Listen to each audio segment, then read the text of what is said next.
Dentro de la semiología cardiovascular, nosotros vamos a considerar igualmente 4 puntos esenciales para la examinación física, que es inspección, palpación, percusión y auscultación. Sin embargo, nos vamos a enfocar en un punto muy importante, que es la auscultación. Dentro de la auscultación cardíaca, nosotros vamos a poder determinar cómo se encuentra trabajando nuestro corazón, y lo vamos a hacer escuchando los denominados ruidos cardíacos.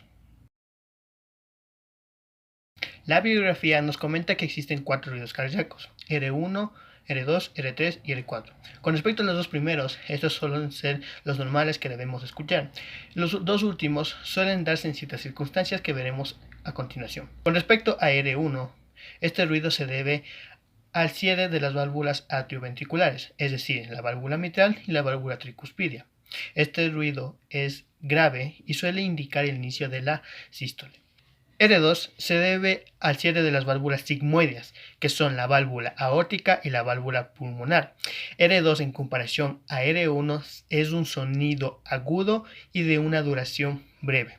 R2 es algo característico, o por así decirlo especial, ya que mientras R1 se escucha como un solo golpe, R2 durante la inspiración suele escucharse 2 golpes con una breve pausa, pues eso se debe a cuestiones fisiológicas durante el cierre de la válvula aórtica con la válvula pulmonar, ya que esta última suele tener un cierre un poco más lento en cuestiones inspiratorias. En comparación a R3, este se suele presentar solo en mujeres embarazadas, en infantes y adolescentes, por lo general en personas mayores a 35 años. Y por último, R4 suele ser un ruido que solo se escucha en situaciones patológicas. El ruido cardíaco, tanto R1 como R2, se escucha con la siguiente onomatopeya: loop, dub. Cuando nosotros escuchamos alguna alteración o no escuchamos el loop, dub cuando auscultamos, ya consideramos algo patológico. Por lo general vamos a encontrar soplos cardíacos. Y esto, acorde al donde escuchemos, al foco en donde escuchemos. Y en la situación, si se da tanto en sístole como diástole, va a tener su respectiva clasificación. Y para pasar a la auscultación como tal, nosotros vamos a tener en consideración ciertos aspectos, como el primero, tener un ambiente confortable, silencioso principalmente, ya que se necesita demasiada concentración y entrenamiento para poder escuchar los ruidos cardíacos. Tener una temperatura estable, y no podemos mantener al paciente que éste no se encuentre frío, ya que podría titirar y al momento de escuchar los ruidos cardíacos.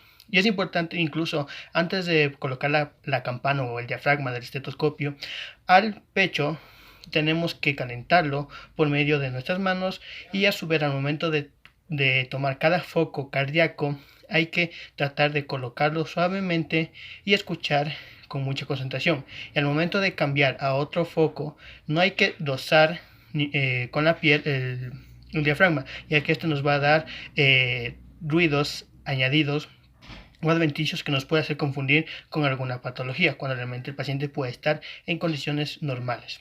Y como última consideración, vamos a tener que en cada foco cardíaco auscultativo nosotros vamos a considerar los dos ruidos, es decir, vamos a escuchar R1 y R2. En pocas palabras, como más fácil, vamos a escuchar loop dub, loop dub, loop dub. Vamos a presenciar los focos cardíacos a auscultarse y su respectiva situación anatómica. Vamos a ver que en sí hay 4 focos cardíacos que se pueden auscultar, pero se suele incluir otro más, que es el foco aórtico accesorio, que nos va a permitir evidenciar si existe alguna regurgitación en caso de patología. El primer foco es el foco aórtico, que suele ubicarse en la línea parasternal derecha, segundo espacio intercostal derecho. El segundo foco es el foco pulmonar, que suele ubicarse en la línea parasternal izquierda, segundo espacio intercostal izquierdo. El foco aórtico accesorio suele ser debajo del segundo foco pulmonar, que es línea parasternal izquierda, tercer espacio intercostal izquierdo. El foco tricuspidio va a ubicarse en el cuarto espacio intercostal, en la parte inferior del borde esternal izquierdo. Y el foco mitral, también denominado apexiano, suele ubicarse en el ápex cardíaco, es decir, quinto espacio intercostal, línea media clavicular.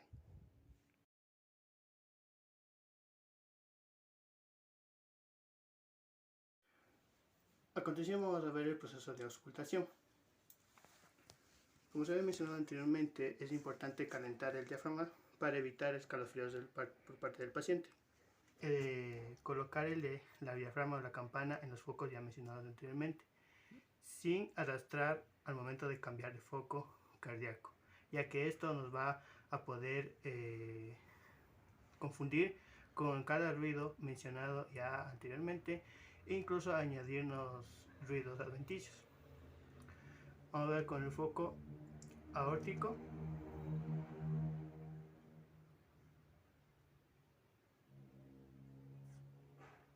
El foco pulmonar.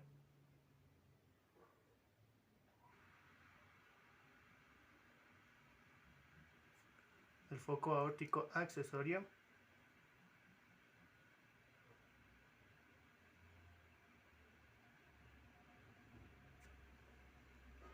El foco tricuspidio.